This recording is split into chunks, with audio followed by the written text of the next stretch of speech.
So the technology we're going to use in this class is Python. That's a computer programming language. Maybe you've heard of it. There's a lot of programming languages, so why Python? And is that like the best programming language? Are there a lot of other programming languages? Well, the reality is that it is not the best programming language. And it's not because I picked a bad one. It's because there is no best programming language.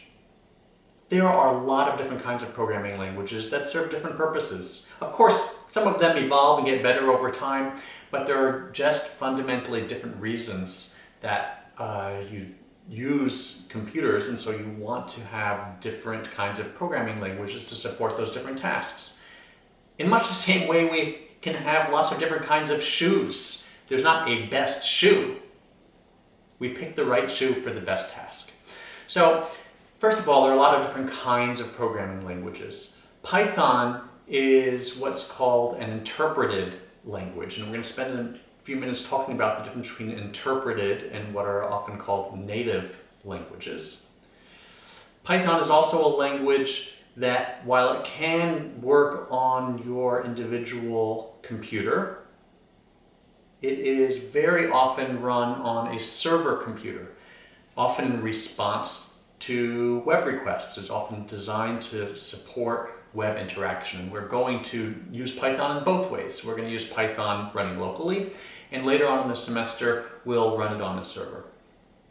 Python actually is a very popular language and one of the more popular scripting or interpreted languages. But there are also some other languages that you may have heard of that in the same class. Some of them are older and not quite as well used anymore. Perl is an important one. PHP is another. Both of those have fallen out of favor because while they are very powerful for expert users, they're fairly opaque. There's a lot of technical details that make them very efficient, but also pretty hard to learn how to use. On the other side, there's something called Ruby, which is a more modern programming language that is quite easy to use, but not quite as popular and as general purpose as Python. All of these are what are typically called scripting languages. By scripting language, we mean that it is a programming language that can be used simply by typing in a few words and executing them. We can have a command line, which is like a terminal where we can just type in some commands and execute them right away, or we can take those commands and put them in a file and then execute all of the commands in that file. The reason it's called a script is because it's literally like a simple sequence of actions. They can be put together to be a full programming language, but they often can be used in these very simple ways. And that's distinguished from other languages that really aren't used in this way of just having a few individual lines, but instead really are only used in the manner of having a full program. Two of these more sophisticated languages, which are still interpreted, are Java and C#. Java is perhaps the most well-known and oldest and most famous interpreted language. It started in around, was created in around 1990 by Sun Computer Systems. It has since been bought by Oracle, but it led the way to having fully functional programming within a web browser, stuff that we can now do in JavaScript. But was not available before. And JavaScript, I should of course also say, is an interpreted scripting language.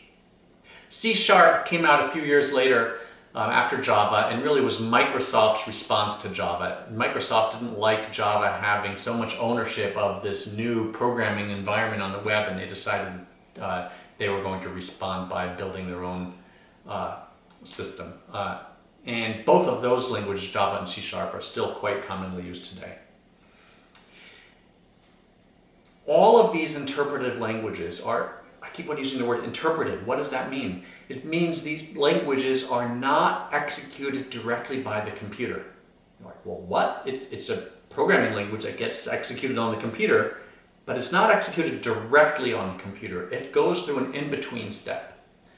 In order to make it so these languages can be very easy to use, just type in a line and have it execute, and also make sure that it is compatible across a wide variety of kinds of hardware, across different kinds of computers. Computer scientists developed this thing called a virtual machine. A virtual machine is a program that runs on a computer.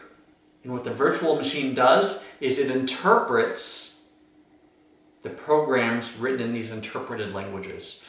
The advantage of having this level of indirection, this in-between step, is that you can spend a lot of time writing a virtual machine program for a particular operating system and a particular piece of kind of hardware. So you might write a Java virtual machine for Macintoshes, for Mac OS X, and you might have a Java virtual machine for Windows and one for Linux, but you only have to write that Java virtual machine to run on that specific piece of hardware a few times. You only have to do it once for each major operating system. And once you've done that, then your Java language is exactly the same no matter what hardware you run it on, because it's really running on this virtual machine.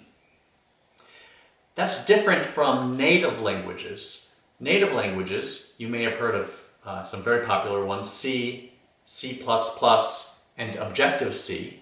That's the language that Apple uses for iOS. Native languages can run directly on the hardware itself. That is, the language doesn't go through this in-between step. It executes on the CPU, which we'll talk about before long. Actually, I lied. These languages don't run directly on the hardware. They still have to go through a step. And like a lot of things in computers, there's a high-level understanding, which is fairly straightforward, and when you dive into the details, it gets a little bit more complicated. Native languages have to be compiled from the words that a person types in the language, and the compilation step turns those words down into machine language, into literally binary numbers. And the binary numbers are what the CPU directly executes. But this is a simple and very well-defined translation step. And it happens once before the program is executed. So you take your source code in the native language, C or C++ or Objective-C, you compile it, which translates it down into machine code. You can do that once, and now you can have this machine code file, and the CPU really can execute that machine code file directly. So interpretive languages can work across a broader set of machines. They tend to be easier to understand.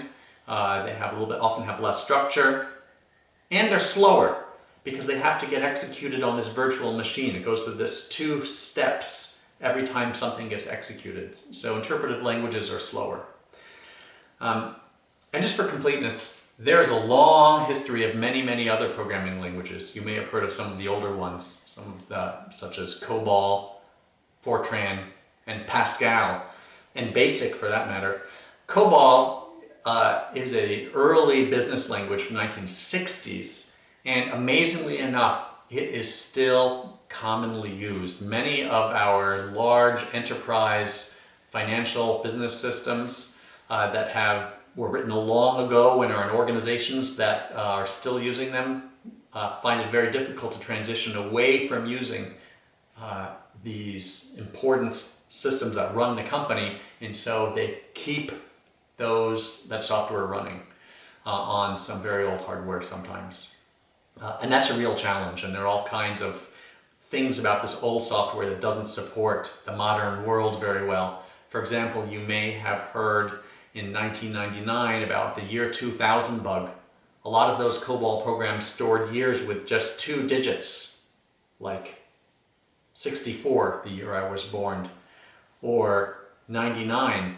But when the new century started, and we had the year 2000, well, does 00, because it only stored years with 2 digits, refer to the year 1900 or the year 2000? It was an ambiguity, and algorithms could not figure out what to do. And so there was a huge effort to try and edit those programs, change them to support 4 digits to support years across centuries.